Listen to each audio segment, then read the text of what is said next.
Saudara dan saudariku yang kekasih, Salam, selamat berjumpa dengan Renungan Harian Iona. Inspiration of New Apostolic. Damai sejahtera Tuhan Yesus Kristus menyertai kita.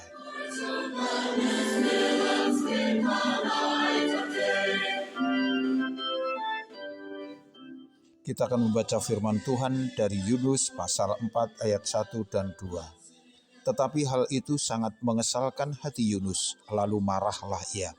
Dan berdoalah ia kepada Tuhan, katanya, "Ya Tuhan, bukankah telah kukatakan itu? Ketika aku masih di negeriku, itulah sebabnya, maka aku dahulu melarikan diri ke Tarsis. Sebab aku tahu bahwa Engkaulah Allah yang pengasih dan penyayang, yang panjang sabar dan berlimpah kasih setia, serta yang menyesal karena malapetaka yang hendak didatangkannya."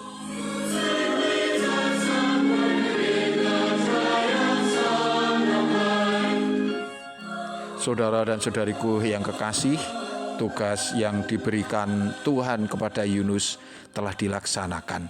Dan atas seruannya maka bangsa Niniwe sadar dan bertobat.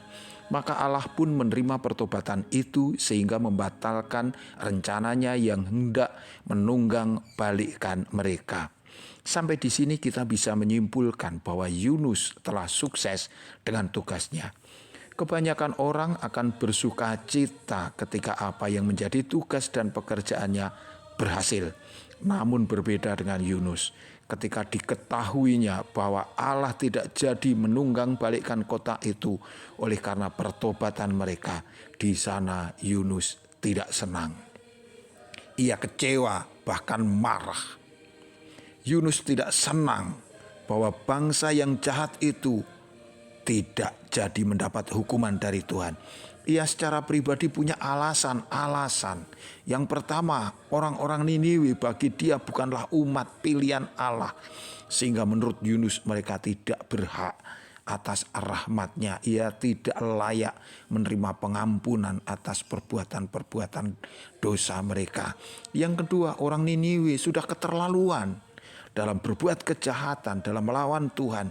Bangsa ini bahkan pernah menyerang bangsa Israel. Itu meninggalkan dendam dan juga kebencian di hati Yunus. Dan yang ketiga, bagi Yunus, kebaikan dan kemurahan Tuhan adalah mutlak, hanya milik dan untuk bangsa Israel. Bahkan jika bangsa Niniwe tidak mendurhaka Allah sekalipun, bagi Yunus mereka juga tidak berhak atas kemurahan Allah.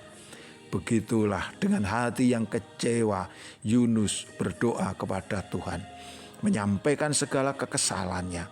Bahkan sedemikian kecewa hatinya, sedemikian kesal hatinya, sampai-sampai Yunus mengatakan pada Tuhan, ingin mati saja.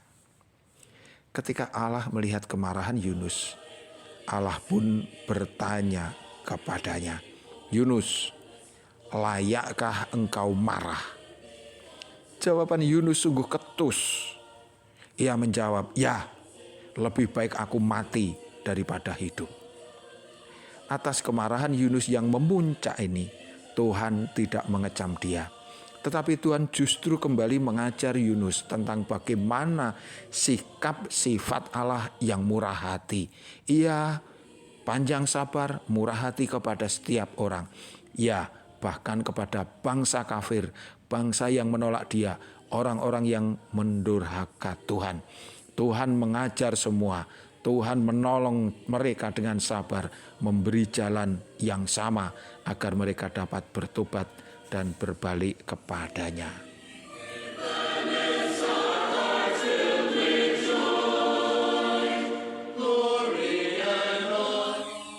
Saudara dan saudariku yang kekasih, sebutan untuk orang kafir atau bangsa kafir seringkali secara spontan mendatangkan perasaan negatif di hati orang yang merasa dirinya benar di hadapan Tuhan. Dan ketika orang yang disebut kafir itu kemudian doanya didengar oleh Allah, maka kelompok lain yang merasa dirinya dikasihi Tuhan itu kemudian tanpa alasan apapun mereka menjadi tidak suka, bahkan marah sebagaimana Yusuf. Bagi kita anak-anak Allah, kita harus juga senantiasa sadar dan bahkan bersyukur bahwa Allah kita, Tuhan itu sungguh murah hati. Kita tidak pernah rugi dengan kemurahan hati Tuhan ini yang membantu, menolong, bermurah hati kepada bangsa-bangsa kafir. Atau kita juga tidak pernah berkurang hak-hak kita di hadapan Allah ketika Tuhan mengampuni dosa-dosa mereka. Bukankah sejak semula Tuhan telah mengatakan bahwa kehendak Allah adalah menyelamatkan semua orang. Oleh sebab itu, maka Yesus Sang Putra Allah berulang kali juga memberikan pelajaran peringatan khusus kepada para murid tentang pentingnya mereka untuk mengasihi semua orang tanpa membeda-bedakan latar belakang, suku, kebangsaan, dan lain sebagainya. Mereka diperintahkan untuk mewartakan Injil kepada segala bangsa, bahkan kepada mereka yang menolak Tuhan. Maka bahkan ketika nanti akhirnya orang-orang yang memusuhi Kristus, yang memusuhi gereja, mereka kemudian mampu untuk bertobat serta mau berbalik kepada Tuhan, itu akan menjadi sukacita di hadapan Allah, dan sudah seharusnya itu juga menjadi sukacita kita. Tuhan memberkati kita. Sampai jumpa. Amin.